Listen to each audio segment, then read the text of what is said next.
L'addiction, c'est la dépendance d'une personne à un produit. Ça peut être un produit que l'on fait pénétrer dans le corps, mais ça peut être un produit complètement inerte et complètement externe. Alors les produits les plus utilisés par les jeunes sont globalement au nombre de 4. On a le tabac, l'alcool, le cannabis et les médicaments.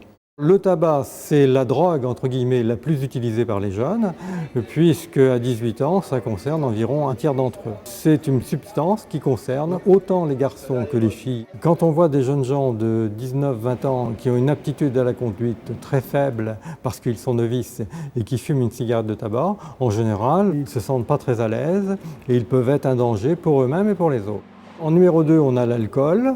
Bon, l'alcool, c'est quelque chose d'inquiétant à partir du moment où on est dans des consommations supérieures à 3 fois par semaine ou à plusieurs ivresses par semaine et sur une période évaluée de plusieurs mois. L'alcoolisation concerne un petit peu plus les garçons que les filles. On sait très bien que l'alcool intervient dans près de 40% des accidents mortels de la route.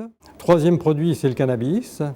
Alors dans des consommations ponctuelles, on a plus de garçons que de filles, mais dans des consommations pathologiques, on a quasiment autant de garçons que de filles. Le cannabis fait au moins 300 morts par an, c'est-à-dire presque 10% des morts.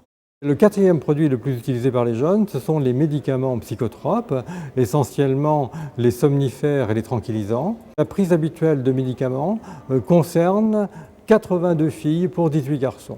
Les femmes françaises sont les plus grandes consommatrices de médicaments psychotropes au monde. Des enquêtes beaucoup plus confidentielles, plutôt chez les adultes, démontrent qu'il y a un lien entre difficultés de conduite et prise de médicaments. Si on devait ajouter un cinquième produit, eh bien moi je mettrais sans hésiter les cyberaddictions. Alors les cyberaddictions, c'est une dépendance pathologique à l'informatique, à l'écran et aux jeux en réseau. Ce sont des gens qui sont souvent extrêmement fatigués, qui présentent une fatigue physique importante et une fatigue psychique et nerveuse considérable. Quelqu'un qui passe 17 heures de veille active, comme un jeune devant un écran, il présente les mêmes symptômes qu'une personne qui a 0,80 g d'alcool dans le sang. Ça veut dire rétrécissement du champ visuel, mauvaise évaluation des distances et perte des réflexes. C'est vrai que s'ils utilisent un véhicule à moteur, un deux roues motorisé, cela peut déboucher sur des phénomènes d'hypovigilance, ça veut dire manque d'attention.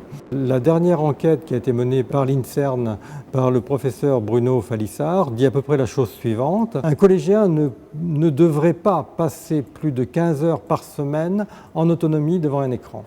Et un lycéen, pas plus de 20 heures par semaine. Et alors, très très vite, ces jeunes gens finissent par inverser leur rythme biologique, c'est-à-dire jouant la nuit, dormant la journée, ce qui entraîne bien sûr un abandon de la scolarité et ce qui entraîne des troubles cognitifs extrêmement graves. Il est bien évident qu'en matière de sécurité routière, tous ces produits dont je viens de parler ont des conséquences énormes.